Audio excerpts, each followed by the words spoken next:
स्वागत है प्यारे बच्चों आप सभी के एक नई वीडियो में। यदि आप सभी क्लास 6 में हैं तो ये वीडियो आप सभी के लिए बहुत ज़्यादा इंपॉर्टेंट होने वाली है। इस वीडियो के अंदर मैं आप सभी को क्लास 6 के पार्ट 1 के सभी क्वेश्चन को सॉल्व कराऊंगा। अगर आप सभी को किसी भी क्वेश्चन को करने में समस्या आ रही है, कोई सा क्वेश्चन समझ में नहीं आ रहा है, तो आपको इस वीडियो को बड़े ध्यान से देखना है। इस वीडियो के अंदर आपको जितने भी क्वेश्चन है सबका समाधान मिल जाएगा।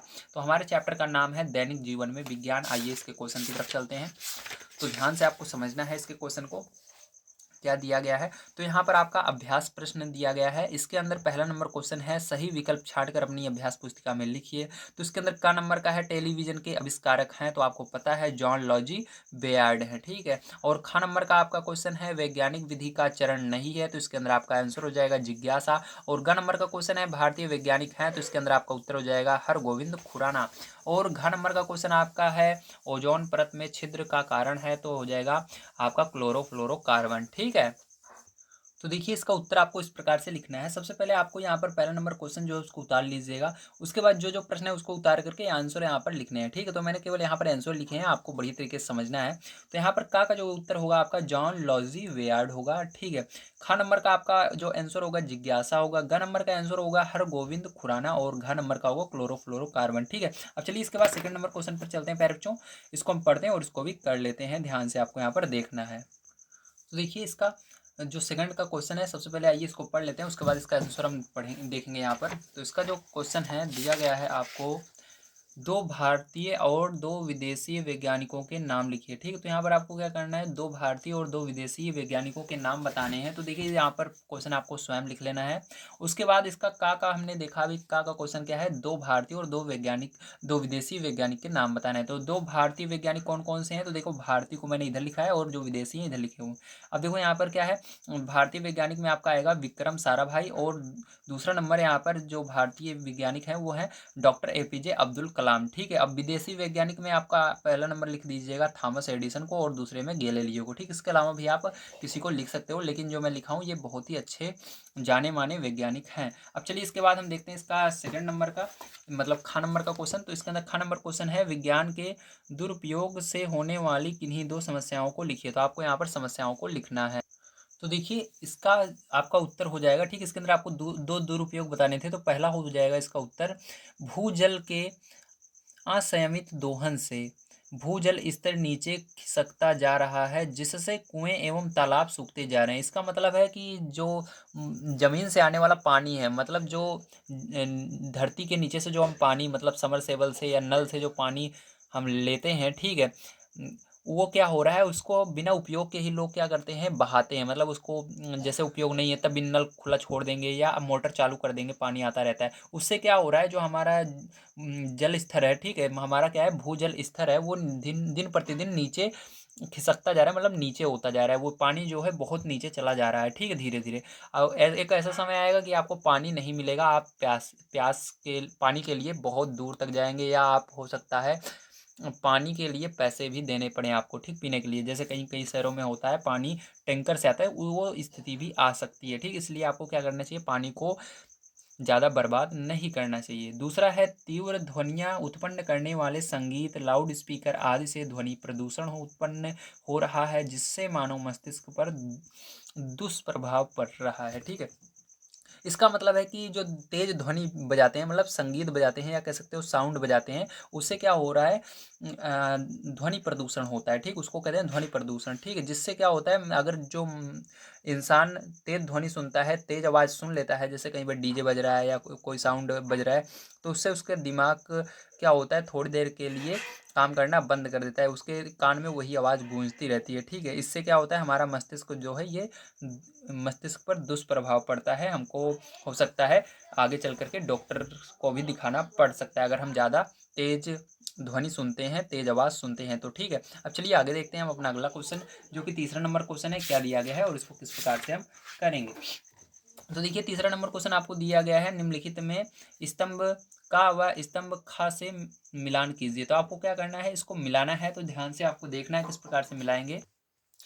तो देखिए अब इसके अंदर आपको मिलाना है, अब ध्यान समझिएगा इसको इसको किस प्रकार से आपको मिलाना होगा, ठीक है।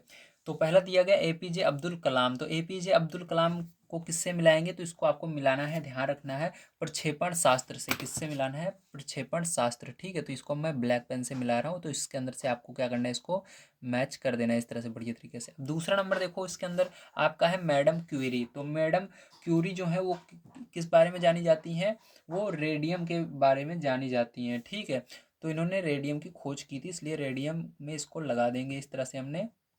अब ध्यान से देखो बोल्टा, तो बोल्टा को हम, जो बोल्टा है एक विद्युत सेल है, ठीक है। तो इसको क्या करेंगे, विद्युत सेल से हम मिला देंगे लास्ट वाले से इस तरह से। अब इसके बाद देखो आपका है अगला चार्ल्स वेविज। चार्ल्स वेविज किस बारे में जाने जाते हैं, कंप्यूटर के जनक माने जाते हैं, पिताजी माने जाते हैं, ठीक है। इन्होंने क्या किया था, कंप्यूटर का आविष्कार किया था, इसलिए ठीक है। यहाँ पर क्या करेंगे, इसको इससे मिला देंगे। अब देखो इसके बाद गैलीलियो, तो गैलीलियो को हम किससे मिलाएंगे, दूरबीन से मिलाएंगे। तो यहाँ से ले जा करके क्या करना है आपको, इसको फर्स्ट वाले से मिला देना है, दूरबीन वाले से, ठीक है। अब देखो माइकल फेराडे तो एक बचा हुआ है, तो इसको इससे मिला देंगे, ये जाने जाते हैं डायनमो के लिए, ठीक है। तो इस तरह से आपको इसको भी मिला देना है। तो यहाँ पर आपका ये होता है थर्ड नंबर का क्वेश्चन समाप्त। अब चलिए इसके बाद चलते हैं अगले क्वेश्चन पर, फोर्थ नंबर के, इसको पढ़ते हैं और उसको भी कर लेते हैं। तो देखिए फोर्थ नंबर क्वेश्चन आपका यहाँ पर दिया गया है, रिक्त स्थानों की पूर्ति कीजिए। तो यहाँ पर आपको रिक्त स्थान की पूर्ति करनी है, तो ध्यान से देखिएगा। दिया गया है आपको डैश एक दूरस्थ शैक्षणिक उपग्रह है, तो कौन है, एडुसेट है, ठीक। तो एडुसेट इसके अंदर आपको भर देना है। खा नंबर का दिया गया है, इसको थोड़ी देर के लिए, जो मैंने पेन से भरा है इसको भूल जाइए थोड़ी देर के लिए।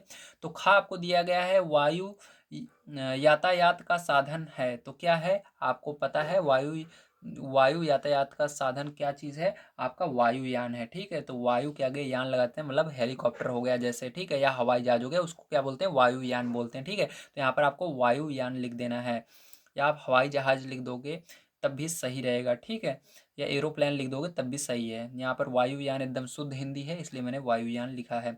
अब ग नंबर का देखिए, आपको दिया गया है यूरिया के अत्यधिक उपयोग से डैश प्रदूषण होता है। कौन सा प्रदूषण होता है, मृदा प्रदूषण होता है, ठीक। अगर आप यूरिया का ज़्यादा प्रयोग करते हो तो कौन सा प्रदूषण होगा, मृदा प्रदूषण होगा, ठीक। घ नंबर का देखो, डैश प्राचीन काल में महान शल्य चिकित्सक थे। कौन थे महान शल्य चिकित्सक, तो सुश्रुत थे। तो कौन थे, सुश्रुत थे, ठीक है। तो यहाँ पर सुश्रुत में आपको भर लेना है, यहाँ पर मतलब आपको सुश्रुत भर लेना है, ठीक है। अब अगला नंबर का आपको दिया गया है, डैश और डैश पर परमाणु बम गिराया गया था। किस पर परमाणु बम गिराया गया था, दो शहर के नाम बताइए जिन पर परमाणु बम गिराया गया था। तो आपको याद होगा, नागासाकी था और हिरोशिमा था, जिस पर क्या किया गया था, परमाणु बम गिराया गया था। तो चलिए इसको भी हम कॉपी पर लिख लेते हैं। तो इस तरह से आपको लिख लेना है। पहले में आपका है एडुसेट आएगा, दूसरे में वायुयान आएगा, तीसरे में मृदा आएगा, चौथे में सुश्रुत आएगा और पांचवें में नागासाकी और हिरोशिमा आएगा, ठीक है। अब चलिए फिर इसके बाद चलते हैं अगले क्वेश्चन पर, देखते हैं क्या दिया गया है और उसको भी हम कर लेते हैं। तो यहाँ पर दिया गया है, निम्नलिखित प्रश्नों के उत्तर एक शब्द में दीजिए। तो आपको एक शब्द में उत्तर देने हैं। तो यहाँ पर दिया गया है पहला नंबर का क्वेश्चन, दूर देशों की घटनाओं की सचित्र जानकारी देने वाले साधन का नाम लिखिए। तो मतलब जो दूसरे देश में घटित हो रहा है उसको हमको चित्र सहित मतलब दिखा करके कौन जानकारी देता है, तो उसको हम बोलते हैं टेलीविजन। तो यहाँ पर आपको टेलीविजन लिख लेना है। और ख नंबर का है आपका, विद्युत बल्ब के आविष्कारक कौन है। तो विद्युत बल्ब का आविष्कार किसने किया था, एडिसन ने किया था, ठीक है। तो इन दोनों का उत्तर हो चुका है। इसको चलिए कॉपी पर हम लिख लेते हैं। तो इस प्रकार से आपको लिख लेना है, पहले में आपका टेलीविजन आएगा, दूसरे में एडिशन आएगा। तो 5 तक के क्वेश्चन को हमने समाप्त कर लिया है, मतलब कंप्लीट कर लिया है। अब बच जाते हैं 2 क्वेश्चन, चलिए चलते हैं और उन दोनों क्वेश्चन या 3 क्वेश्चन बचे हुए हैं, हाँ उन तीनों क्वेश्चन को हम सॉल्व कर लेते हैं। तो देखिए 6 नंबर क्वेश्चन आपको दिया गया है, किन्हीं दो अंतरिक्ष वैज्ञानिकों के नाम लिखिए। तो आपको क्या करना है, यहाँ पर किन्हीं दो अंतरिक्ष वैज्ञानिकों के नाम बताने हैं। तो देखो इसके अंदर आपका पहला हो जाएगा कल्पना चावला, दूसरा हो जाएगा राकेश शर्मा, ठीक है। इन दोनों के नाम आपको लिख लेने हैं। अब चलो इसके बाद देख लेते हैं 7 नंबर का क्वेश्चन। तो 7 नंबर क्वेश्चन आपको दिया गया है, चिकित्सा के क्षेत्र में वर्तमान में क्या प्रगति हुई है उसको बताना है। तो चलिए हम देख लेते हैं। तो देखिए फिर जो 7 नंबर का जो उत्तर होगा आपको कुछ इस प्रकार से लिखना है, वर्तमान समय में चिकित्सा के क्षेत्र में अनगिनत प्रगति हुई है, जैसे मल मूत्र तथा खून का परीक्षण, एक्सरे, अल्ट्रासाउंड, ठीक है, सिटी स्कैन, इंडोस्कोपी आदि, जिसके द्वारा हम किसी भी भयंकर से भयंकर बीमारी का तुरंत पता लगा सकते हैं और हम समय रहते उसका उपचार करा पाते हैं, ठीक है। तो ये इसका उत्तर हो जाएगा, आपको लिख लेना है। चलिए इसके अंदर देखते हैं लास्ट क्वेश्चन जो आपका 8 नंबर का है, क्या दिया गया है। तो लास्ट क्वेश्चन आपको दिया गया है, वर्तमान समय में संचार माध्यम के साधन क्या क्या हैं। संचार माध्यम क्या होता है, मतलब एक जगह से दूसरी जगह अपनी बातों को पहुँचाना या किसी चीज़ को एक जगह से दूसरी जगह उसको पता चलना, ठीक है? जैसे आप यहाँ पर हो, बाहर देश की खबर आपको पता लग रही है टेलीविज़न की मदद से या फ़ोन के माध्यम से, ठीक है? तो इन सबको कहते हैं संचार माध्यम। अब चलिए इसको हम लिख लेते हैं। तो इसका उत्तर आपको इस प्रकार से लिखना है, वर्तमान समय में संचार माध्यम के विभिन्न साधन हैं, जैसे radio, television, mobile phone, internet, समाचार पत्र आदि, ठीक है? तो ये इसका उत्तर हो जाएगा। उम्मीद है आप सभी को ये चैप्टर के सभी क्वेश्चन समझ में आ गए होंगे। सबके उत्तर आप लिख लेंगे और अपनी फेयर कंप्लीट कर लेंगे। अगर आप सभी को नेक्स्ट चैप्टर की वीडियो चाहिए, इसके आगे के जो पार्ट है उसकी वीडियो चाहिए, तो आपको कमेंट बॉक्स में जाना है, जहाँ पर आप लिखते हो हाँ सर जी आपने बढ़िया पढ़ाया, आपने बहुत अच्छा पढ़ाया, वहाँ पर जाइए। वहाँ पर सबसे ऊपर आपको जो कमेंट मिलेगा उस पर क्लिक कीजिए, वो मैंने ही लगाया है उसको। उस पर जैसे ही क्लिक करोगे तो आप आ जाओगे अपने इस दूसरे वाले चैप्टर पर, ठीक है? तो इसका क्वेश्चन आंसर भी आप देख पाओगे और अपनी कॉपी पूरी कर पाओगे। इस तरह से हर वीडियो के डिस्क्रिप्शन बॉक्स में और कमेंट बॉक्स में मैंने क्या किया है, अगर नेक्स्ट वीडियो को लगा दिया है, ताकि आपको बिना समस्या के नेक्स्ट चैप्टर, इसके आगे वाला चैप्टर मिल जाए और आप बढ़िया तरीके से अपनी कॉपी पूरी कर पाएँ। तो चलिए मिलते हैं अगली वीडियो में। वीडियो देखने के लिए धन्यवाद। आप सभी का दिन शुभ हो। Thank you very much.